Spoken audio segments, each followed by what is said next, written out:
The second season of The Mandalorian is adding even more Star Wars characters from the animated shows. Set just 5 years after Return of the Jedi, there's always been chances for previously established characters to make appearances, and it's now even been confirmed that Attack of the Clones' Temuera Morrison will be returning to the franchise to play a miraculously still alive Boba Fett. I'm Greg Elliott with Screen Rant, and here's every character from the Clone Wars and Rebels that we suspect are appearing in The Mandalorian Season 2.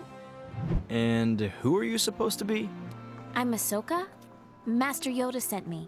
Viewers didn't really like Anakin Skywalker's snippy young Padawan at first, but Ahsoka Tano went on to evolve into not just a formidable Jedi, but one of the more popular characters of the franchise. While it's still technically unconfirmed, Ahsoka looks to finally be making the jump from animation to live action, with Rosario Dawson supposedly set to play her in Season 2.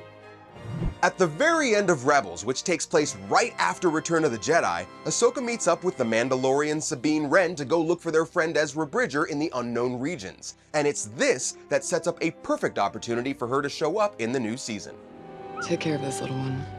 Or maybe it'll take care of you. Since The Mandalorian is set so soon after Return of the Jedi, it's quite possible, if not very likely, that her search for Ezra could see her crossing paths with Din Djarin and the child.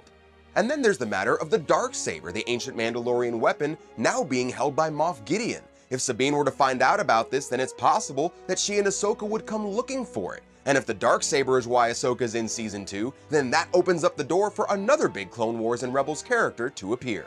Where are the survivors of this battle? The wounded, the victors. First introduced in the Clone Wars, Bo-Katan Kryze is a Mandalorian warrior who led their resistance against Maul's takeover of Mandalore, and in Rebels became the leader of the Mandalorian people. But when we last saw her, she was in possession of the Darksaber, so Moff Gideon now having it is not a good sign. The show has referred to events like the Great Purge, but so far, Star Wars hasn't fully explained what happened to Mandalore and its people during and after the Empire's reign.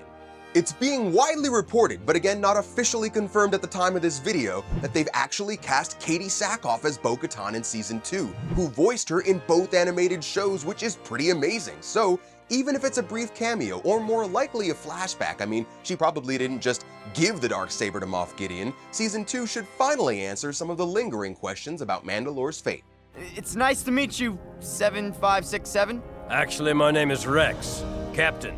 Captain Rex is a clone trooper who commanded the 501st Legion during the Clone Wars. He became close friends with Ahsoka, and after going into hiding after the events of the Clone Wars show, he reappeared in Rebels. He's actually only 30 or so in the show, but the clone's accelerated aging process is why he actually looks closer to 60.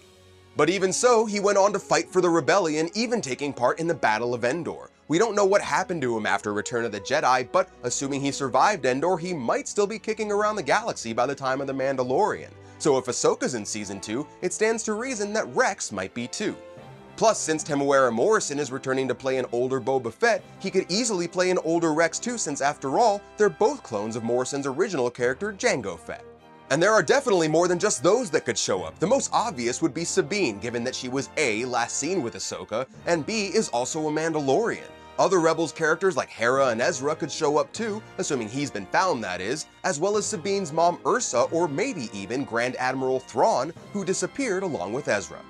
And if Rex can appear, then so could other clones who survived Order 66, like Wolf, and with his underworld connections, an appearance from the smuggler Honda Onaka, who's currently a part of Disneyland Star Wars Galaxy's Edge, could easily work too. And I think that's it. If there's anybody that you think we missed, please let us know in the comments, and make sure to keep coming back to Screen Rant for more Mandalorian news and info. I'm Greg Elliott, thanks for watching, and this is The Way.